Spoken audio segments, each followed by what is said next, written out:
Sementara Masehi yaitu jam 12.00 malam.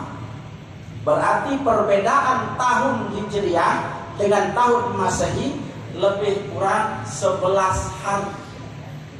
Lebih kurang 11 hari. Nah ini, hadirin yang saya hormati, hijrahnya Rasulullah Sallallahu Alaihi Wasallam dari Mekah ke Madinah bukanlah sembarangan, tapi sebenarnya adalah skenario Allah Subhanahu wa Ta'ala. Coba kita lihat di dalam Al-Quran. Bismillahirrahmanirrahim. Innal ladzina amanu wal ladzina hajaru wajahadu fi sabilillah ila akhir ayat. Ternyata hijrah ini memang sudah direncanakan Allah. Kenapa? Cikal bakal penataan kepemerintahan ternyata yang pertama kali secara modern itu di Madinah. Wabil khusus ketika masa pemerintahan Umar bin Khattab radhiyallahu anhu. Jadi cikal bakalnya dari mulai Rasulullah. Dari mulai Rasulullah. Sebab Rasulullah Sallallahu Alaihi Wasallam ketika dia di Mekah, dia hanya sebagai Nabi dan Rasul. Tapi begitu dia pindah ke Madinah, di samping dia Nabi dan Rasul, dia juga dilantik menjadi seorang presiden pemimpin. Makanya pertama kali Nabi sampai di sana, yang pertama kali dibuat apa? Piagam Madinah.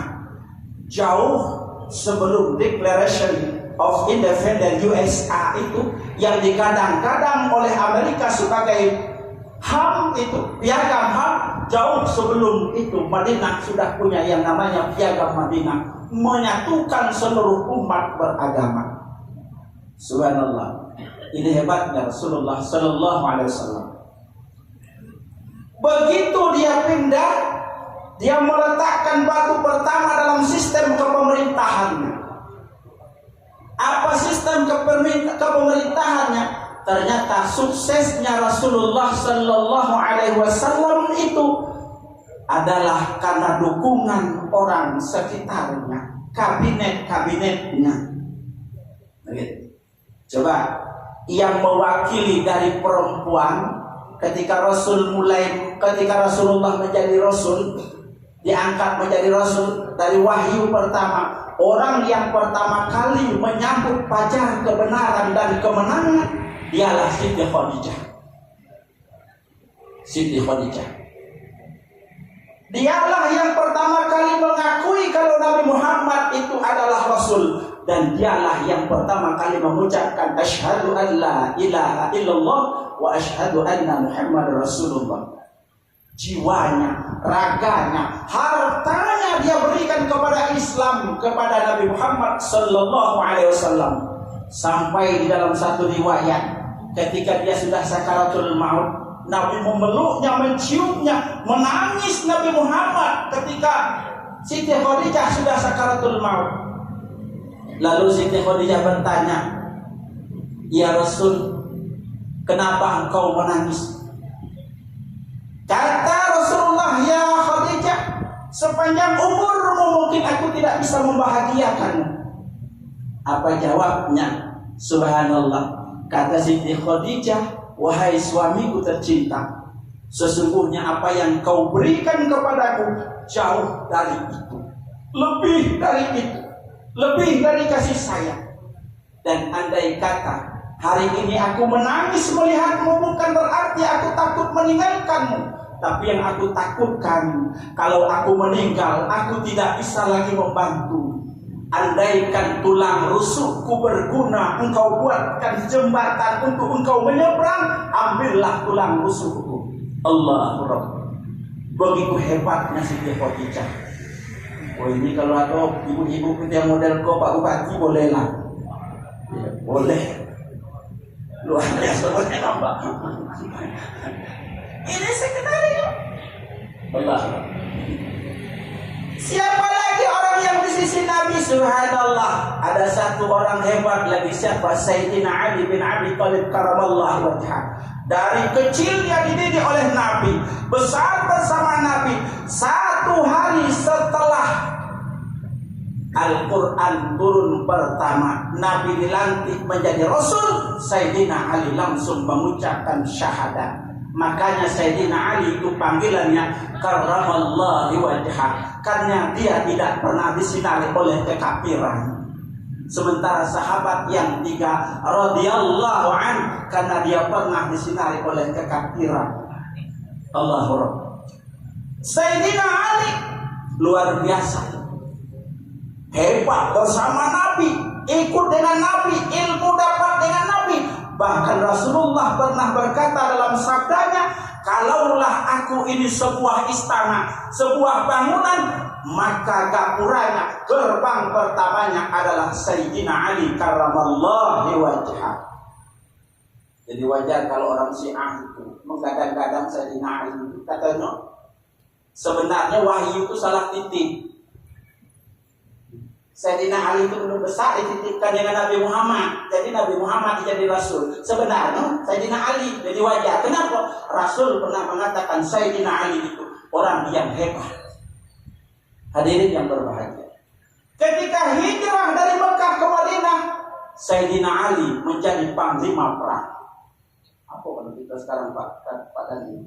Kalau kita tadi panglima TNI. Allah. Sayyidina Ali, apa kelebihan Sayyidina Ali itu? Paling tinggi ilmu pedangnya, ilmu perang. Menurut riwayat, Sayyidina Ali itu kalau dalam perang dia menepaskan pedangnya, 10 nyawa bisa sekali melayang pedangnya. Allah, tidak ada tandingannya. Ini Sayyidina Ali. Tapi pernahkah Sayyidina Ali menampar orang tanpa salah? Tidak pernah. Sayyidina Ali terkenal dengan orang yang lembut. Kita baru belajar 2-3 jurus lah lepak-lepokan kita. Sayyidina Ali tidak. Allahu Akbar. Baik Sayyidina Ali. Luar biasa Sayyidina Ali. Hampir seluruh perang, hampir seluruh jihad bersama Rasul, dibesarkan dengan Rasul. Allah hebat. Begitu pindah ke Madinah lagi, siapa menteri perdagangannya? Gak tanggung-tanggung, Utsman bin Affan radhiyallahu anhu. Utsman sosok seorang yang berwibawa, tapi dia banyak harta. Hebatnya Utsman mendukung Sayyidina Ali, hebatnya Utsman mendukung Rasulullah sallallahu alaihi wasallam. Ketika sampai dia di Madinah, apa yang pertama kali dia bangun? Dia bangun pabrik roti. Semua orang boleh kerja, semua orang boleh mengambil rezeki dari sana. Akhirnya banyaklah karyawannya, baik itu orang Yahudi, orang Nasrani, orang Islam. Akhirnya dia bangun. Sayyidina Utsman akhirnya sukses di situ. Lalu kemudian dipindah tugaskan oleh Rasul. Apa? Utsman bin Affan menjadi jaksa agung. Allah. Ini perjalanan karir Utsman. 2 tahun Utsman bin Affan keliling-keliling kota Mekah, dibawanya Al-Quran, dibawanya pedang. Saudara-saudaraku, siapa yang mencuri akan kupenggal tangannya, yang membunuh akan kubunuh. 2 tahun Pak Bupati, seko indah perkara masuk di kejaksaan. Allah. Ini hebat Utsman. Akhirnya dia tulis surat kepada yang terhormat Nabi Muhammad sallallahu alaihi wasallam. Saya Utsman bin Affan mulai hari ini mengundurkan diri dari jabatan sebagai jaksa agung. Satu-satunya jaksa agung di dunia yang mengundurkan diri cuma Utsman. Kenapa? 2 tahun enggak tilokan. Allah. Dipanggil Utsman, ya Rasul. Kau surat dari kaumnya Utsman. Iya. Ngapa kau mundurkan diri Utsman? Ya Rasul, 2 tahun aku keliling-keliling, makan gaji butuh aku ya Rasul. Jadi kau setuju dan mau mundur? Saya mundur. 2 tahun cuma. Ya ada. Mau di dusun kami ya Allah. Gara-gara pada dukun takon. Kanai loh. Gara-gara Pulau Duren hancur dulu. gara-gara sawah gitu kan, setiap hari pening kepala kades. Ini hebat Utsman, berwibawa. Lalu ditunjuk lagi siapa menteri penerangannya? Menteri penerangnya Abu Bakar As-Siddiq. Tidak satu pun kata-kata yang keluar dari Sayyidina Abu Bakar As-Siddiq ini kecuali kebenaran. Makanya dia dinamakan As-Siddiq. Dia termasuk orang yang cepat masuk Islam. Kenapa dia cepat masuk Islam? Karena dia kecil bergaul dengan Nabi, sama-sama main dengan Nabi. Abu Bakar As-Siddiq menyaksikan tidak pernah satu kali pun Nabi mulai dari kecil sampai dia menjadi Nabi dan Rasul melakukan sebuah kesalahan atau ketercelaan. Allah